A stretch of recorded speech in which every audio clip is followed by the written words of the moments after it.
ये बात विश्व प्रसिद्ध है कि भारत के कुछ हिस्सों में अंधविश्वास का प्रचलन रहा है, मगर शायद आप नहीं जानते होंगे कि भारत की ही तरह पश्चिमी देशों में भी इसका अच्छा खासा प्रभाव रहा है।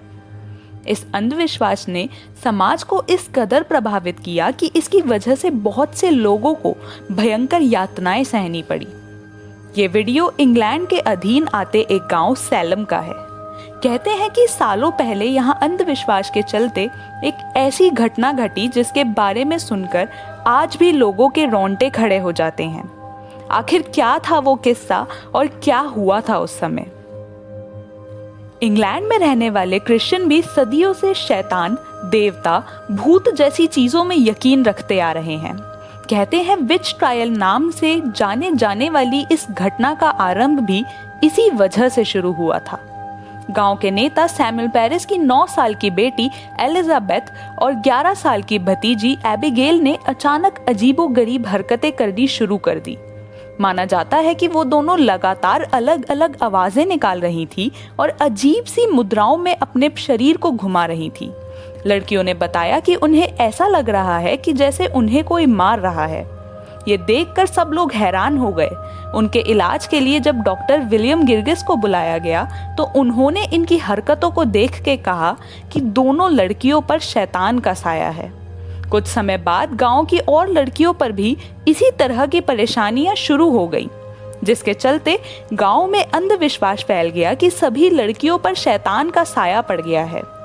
इस मामले से जुड़ी जांच की जिम्मेदारी मजिस्ट्रेट जोनाथन कॉर्विन को मिली। जोनाथन ने तफ्तीश पूरी करने के बाद गांव की 3 महिलाओं का नाम बताया। कहते हैं उनके मुताबिक वो तीनों महिलाएं शैतान की दूत थी, जिन्हें अन्य महिलाओं व लड़कियों को यातनाएं देने का कार्य सौंपा गया था। तीनों महिलाएं निचले तबके की थीं।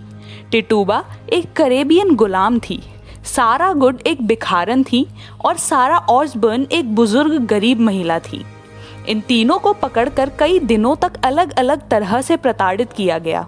फिर इन पर मुकदमा चलाने के लिए 1 मार्च को एक खास अदालत संयोजित की गई, जहां इन पर चुड़ैल होने का इल्जाम लगाया गया। गुड और ऑसबर्न ने खुद पर लगे सभी आरोपों को गलत बताया, जबकि टिटूबा ने खुद को बचाने के लिए सभी आरोप कबूल कर लिए और अदालत की मुखबिर बन गई। टिटूबा ने कबूल किया कि उन्हें शैतान द्वारा चयनित किया गया ताकि वो सभी महिलाओं को चुड़ैल बना दे। इसके चलते तीनों को जेल में बंद कर दिया गया। खुद को बचाने के लिए टिटूबा ने गांव की कई लड़कियों व महिलाओं पर चुड़ैल होने का इल्जाम लगा दिया, जिस वजह से बहुत से लोगों को बेवजह पकड़ा गया। अंधविश्वास लोगों के दिलों में इस कदर घर कर चुका था कि वो लोग अपने घर के लोगों के साथ साथ अपने पालतू जानवर तक को शक की नजरों से देखने लग गए थे। कहते हैं कि सुनवाई के वक्त फैसला सीधा था, जो भी काले जादू से जुड़ा है उसे फांसी दी जाए। अदालत ने एक बार भी संकोच नहीं किया और कुछ ही महीनों में करीब 150 औरतें, मर्द और यहाँ तक कि बच्चों को भी फांसी पर चढ़ा दिया गया। उनकी नजरों में यही एक तरीका था जिससे इस शैतानी साए को खत्म किया जा सकता था।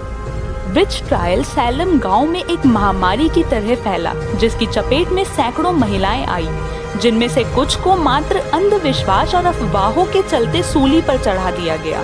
इस सब के चलते बहुत से लोग गांव छोड़कर जाने लगे।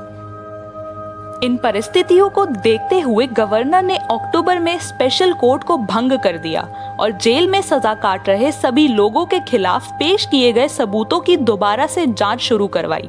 1693 में गवर्नर के आदेश पर जेल में बंद सभी कैदियों को छोड़ दिया गया। आखिरकार जनरल कोर्ट ने सैलम में हुए इस घटनाक्रम को एक त्रासदी बताया।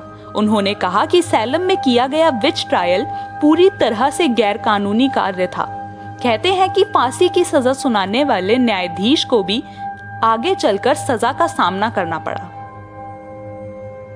ये केस तो समाप्त हो गया, लेकिन एक छोटी सी बात के चलते कई 100 लोगों की जबरन जान ले ली गई। ये बहुत दुखद था। बहरहाल विच ट्रायल की वजह से सैकड़ों लोगों को यातनाएं सहनी पड़ी।